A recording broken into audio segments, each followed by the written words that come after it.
E aí, pessoal, tudo bom? Tudo tranquilo? Mais uma aula de mecânica geral.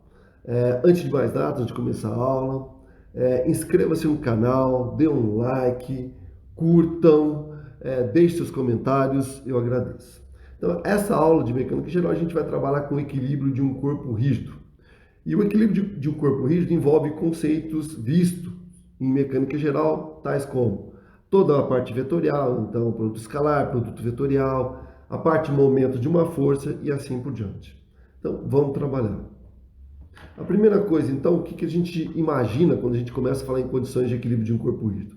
Que você tem um corpo rígido, certo? E que neste corpo existam forças aplicadas, pessoal. Aqui, ó, 1, 2, 3, 4, uma quantidade infinita de forças. Não só forças, mas também momentos. Aí você pode falar, Basta, de onde surgem essas forças e esses momentos? Pessoal, essas forças e esses momentos vêm de interação gravitacional, magnética, elétrica e assim por diante. E o que eu vou imaginar agora é que eu possa, como a gente faz geralmente, né, tá, reduzir essas forças, tá? Ou seja, para uma única força, a chamada força o quê? Resultante, e calcular também o momento resultante para todos aqueles momentos. Então, a partir de agora, eu vou ter no meu corpo uma única força resultante, que obviamente representa todas as forças que estavam atuando, e o momento da resultante também. Pessoal, o que a gente imagina agora? A gente imagina o seguinte, ó, se o momento dessa resultante for zero e a soma das forças, ou seja, a força resultante for zero, a gente pode dizer então que esse corpo estará em equilíbrio. Então vou mostrar isso para vocês a partir de agora. Como é que essas duas condições, a condição de força resultante, ou seja, a soma de todas as forças atuando no corpo tem que ser zero, e que a soma dos momentos das forças ou o momento da resultante também tem que ser zero, certo? Então essas duas condições têm que valer para que exista o equilíbrio desse corpo, então. Então vamos lá, tá? Bom, matematicamente, como é que eu expresso isso? Simples. Eu vou imaginar que eu tenha duas condições. A primeira condição, então, ó, que a força resultante, ou seja, a soma das forças tem que ser zero, e que o momento da resultante, ou seja, a soma dos momentos, também tem que ser zero. Então, duas condições têm que ser satisfeitas para que o corpo esteja em equilíbrio. Então, vamos lá, vamos provar isso. Para provar isso, vou mostrar isso de uma maneira mais didática, pessoal. Eu vou imaginar que eu tenho aqui, certo? Três casos, três exemplos. Eu vou discutir com vocês e vou mostrar que essas condições têm que ser satisfeitas simultaneamente para que exista um equilíbrio. O primeiro exemplo diz o seguinte: eu tenho um corpo aqui, pessoal, qualquer. Vou imaginar que ele tem aqui, ó, 2 metros, então, de comprimento, e que eu tenha três forças aplicadas. A força F1 está sendo aplicada exatamente sobre o centro, certo? Dessa minha barra, tá? Duas forças agora, ó, F2 e F3, duas forças de 250 newtons aplicada nas extremidades dessa barra. Pessoal, antes de começar a usar equações ou analisar o problema, a primeira coisa que nós temos que fazer é aqui, ó, criar nosso referencial, ou seja, nossas referências para o problema. O que eu vou imaginar então? Ó? Vou criar uma referência para o momento, dizendo que toda a força, certo, que tentar girar esse corpo em relação a um ponto fixo no sentido horário será positivo, e que para forças aplicadas, senhores, na mesma direção, ó, vertical para cima, né, em Y, serão positivas. Portanto, todos que forem vertical para baixo, por exemplo, esta será o que? Negativa. Na direção agora horizontal, pessoal, para a direita positivo, e na direção direita, então, para a esquerda, negativo. Então, criada a referência, o referencial, nós podemos começar a trabalhar. Então, por onde a gente começa? Vamos começar pela equação 1, ou seja, a soma das forças, certo? Ou a resultante tem que ser zero. Ou, vamos calcular, vamos ver quanto dá. Geralmente, quando a gente trabalha com as forças, então, pessoal, nós, né, separamos aquela força, certo? Em dois eixos. Então, primeiro o x, depois o y, e aqui é simples, olha só. Se eu tentar determinar a força resultante em x, ou seja, a soma das forças em x, vai dar zero, porque eu não tenho nenhuma força sendo aplicada em x nesse caso. Tá? Se tivesse, é só fazer a soma. Na direção y, eu tenho sim. Então, ó, eu tenho F2 e F3 para cima, positivas, e F1 então para baixo, negativo. Então aqui, ó, a soma das forças em y vai dar F2 mais F3 menos F1. Neste caso, 250 menos 1000, portanto, a força resultante em Y irá dar 500 newtons. E, como a gente percebe, ela é diferente de zero. Isso significa o quê? Bom, primeiro, o que significa esse sinal de negativo?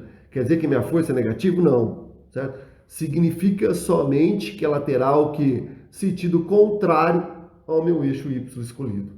Então, a resultante aqui, ó, está apontando o quê? Para baixo e não para cima. É isso que quer dizer esse sinal. Segundo, pessoal, se tem resultante, terceira lei de Newton, se o corpo tem massa, ele vai estar submetido a uma aceleração. A aceleração significa mudança de velocidade. Então, significa que esse corpo irá se mover para baixo com uma certa velocidade. Tá? Então, esse movimento onde o centro, ou seja, tá, o corpo todo se move numa direção no sentido, nesse caso vertical para baixo, chama-se movimento de translação. Legal? Então, esse corpo não tem como estar o quê? Tá? Em equilíbrio. Ele se move o quê? Para baixo, sob a ação de uma força de 500 newtons, ou seja, com uma certa aceleração e uma certa velocidade. Então, ele tem movimento de translação. Então, esse corpo, com certeza, já não estará, certo? Em equilíbrio. Vamos provar. E olha que legal aqui, ó. Vamos calcular agora o momento das forças em relação a este ponto O, certo? Aqui, ó, o centro. Então, como é que eu faço isso? Vamos lá. O momento, certo? A soma dos momentos das forças em relação a O. Eu tenho 3 forças, então vou somar o momento das 3.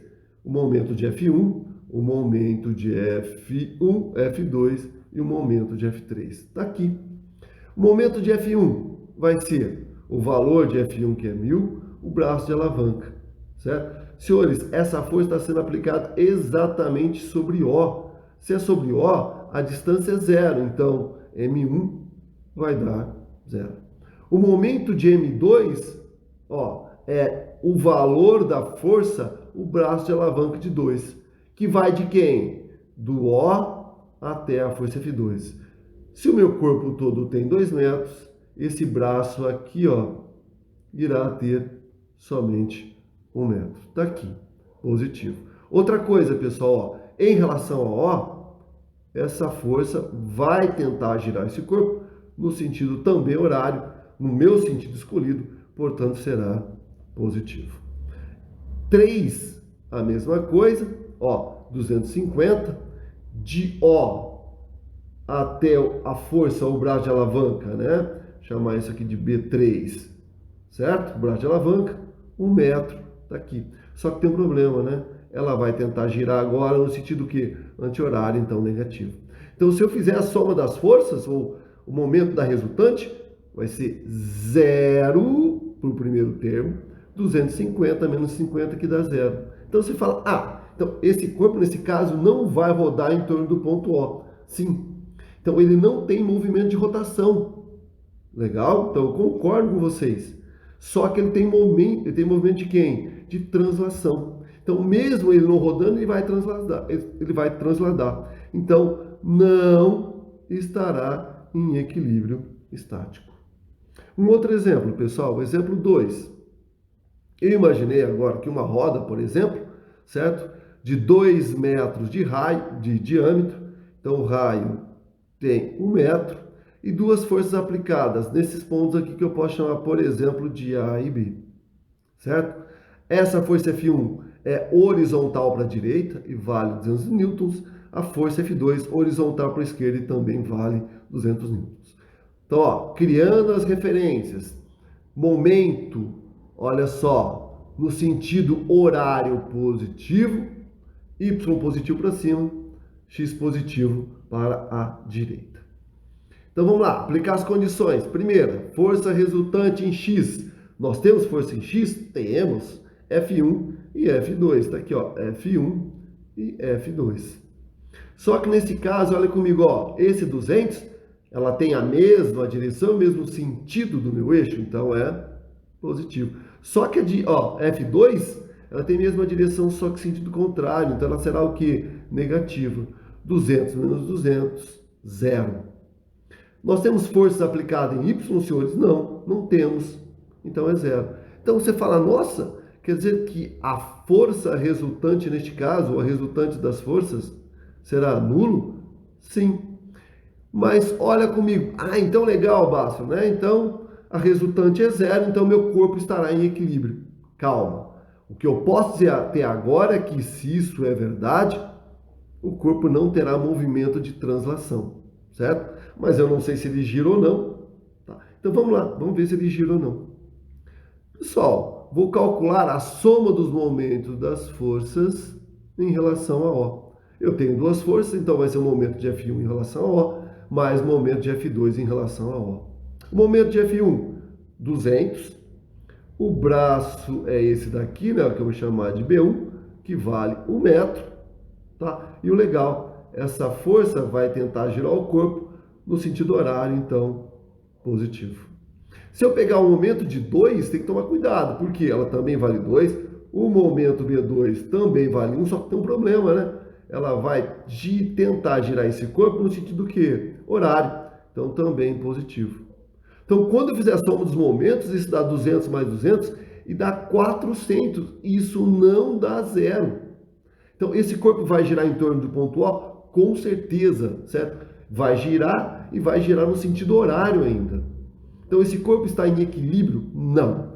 Por quê? Porque apesar de não ter movimento de translação, tem movimento de rotação. Então, de novo, não estará em equilíbrio estático. Você fala, então, né?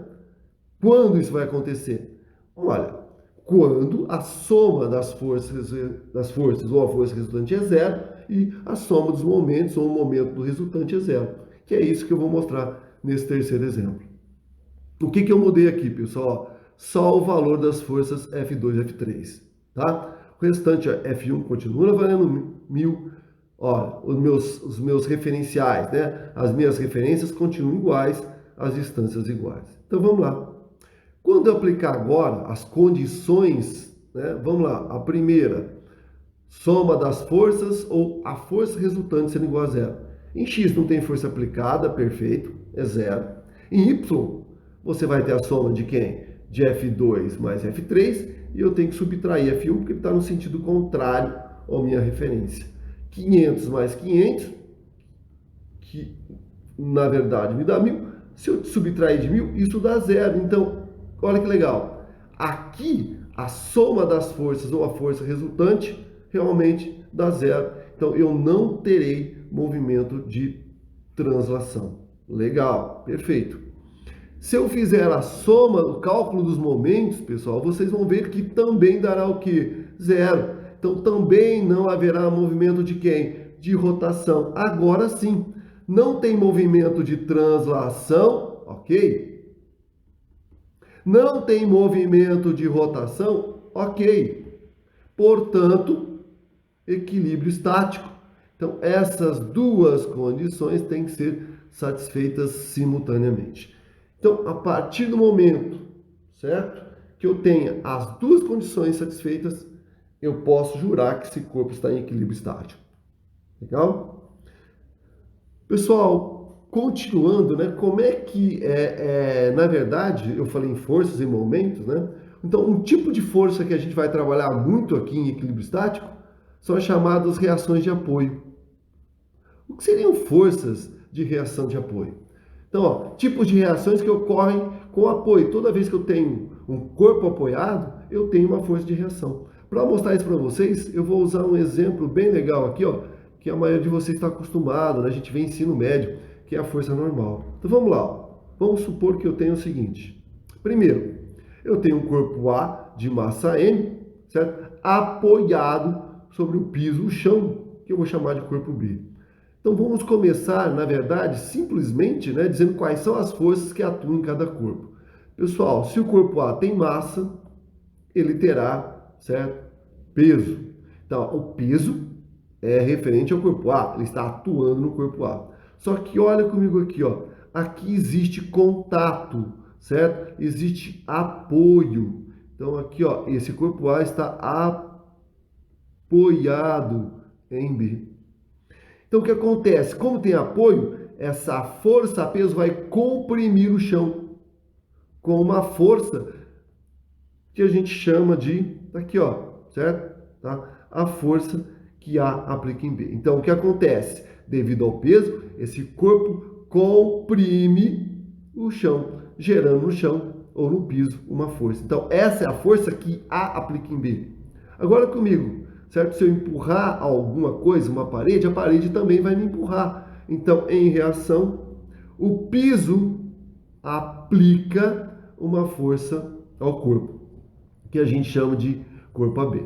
Então, FAB é uma reação a quem? Ao apoio, certo? Então, essa força AB é a força que o piso, o chão, aplica ao corpo. Então, a gente diz assim, ó, toda vez que vocês têm apoio, nós temos aqui força de reação, ou que eu chamei de reações ao apoio. Legal? Tranquilo? Pessoal, de maneira geral, tá? O que nós temos? Se o apoio, ó, impede a translação de um corpo em determinada direção, então uma força é desenvolvida no corpo nessa direção. Tá aqui, ó.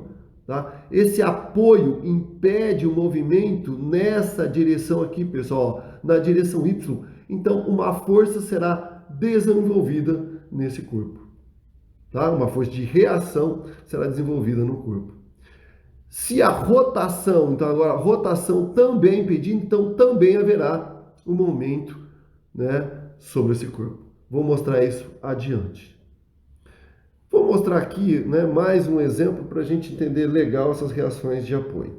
O primeiro exemplo aqui, olha só, vou imaginar uma viga apoiada sobre roletes. Então, quando eu apoio sobre roletes, o que eu estou dizendo? Ó, esse movimento aqui, pessoal, tá, na direção X, pode ocorrer normalmente. Tá? Então, se eu empurrar aqui, ele vai empurrar. Então, não tem força de reação na viga nessa direção X. Não tem como. Agora, em Y tem, porque se esse corpo tem massa, ele tem peso, esse peso vai comprimir os roletes, aplicando, né, nos dois aqui, ó, a força que aplica em B, certo? E esse rolete vai aplicar uma força de reação no corpo. Aqui também eu tenho F de BA, certo? Então, o que acontece, ó? Não tem movimento na direção Y, então uma força de reação devido ao apoio vai surgir nesse corpo. Pessoal, vou melhorar, certo? Tá? A forma como essa viga está presa. Por exemplo, aqui, ó, vou colocar um suporte e vou colocar esse suporte preso através aqui, ó, de um pino, certo? Primeiro, esse pino não limita o movimento de rotação. Ele pode estar rodando para qualquer lado, tanto para a direita quanto para a esquerda. Só que ele limita tanto o movimento agora em Y quanto em X. Então, duas reações, certo? Causadas por quem? Por esse pino, tá? Vão aparecer na minha barra, limitando tanto o movimento em Y quanto em X. Uma forma muito restritiva, né, a maneira mais restritiva de prender, por exemplo, uma viga, é o que está aqui, certo? Engastada, né, apoiada, fixada a uma parede, por exemplo, aqui, certo? Chumbada, um termo aí, né? Por quê? Ele vai restringir tanto o movimento em X, Y, como movimentos de quem? Movimentos de rotação. Então, vai ter no corpo tanto momento como, vai surgir tanto no corpo, tanto o momento como as forças. Tá? Legal quanto a isso? Joia, pessoal. Para terminar essa aula, tá? O assunto é extenso, mas vamos lá, né? Eu vou mostrar a questão da força-peso, que não é tão controverso, acho que todo mundo, né, mais ou menos entende, e mostrar só uma observação sobre o centro de gravidade. Então, o que a gente imagina? Quando o corpo está dentro campo gravitacional, certo? Cada partícula tem uma massa, portanto, um peso específico. Pessoal, se eu somar todos esses pesos específicos, eu tenho a força resultante, que a gente chama de força-peso. Legal? E eu posso posicionar essa força-peso, certo? Como tendo, está aplicada exatamente no centro de massa. Então é como se toda a massa tivesse deste corpo e deste tivesse concentrada neste ponto. Então eu posso, sempre que eu tiver um corpo, massa uniformemente distribuída, tem que tomar cuidado com isso, legal? Então eu posso imaginar que toda a massa esteja concentrada nesse ponto, portanto a força-peso atuando somente neste ponto. Isso é importantíssimo na hora de fazer exercícios. Outra coisa importante, o centro de massa, geralmente conhecido como o centro que? Geométrico, certo? Ele está exatamente na metade da peça. Então, se ela tivesse 2 metros aqui, ó, esse ponto estaria exatamente a 1. Se ela tivesse 40 centímetros, a 20 centímetros. Se isso aqui tivesse 3 metros de raio, certo? A 1,5 metro. Então, um centro de massa conhecido como centro geométrico. Pessoal, essa aula é só, tá certo? Então, cuidado com o que foi discutido, cuidado com a questão do equilíbrio. As duas condições têm que ser satisfeitas. Legal? Muito jóia, pessoal. Então, obrigado. Abraço.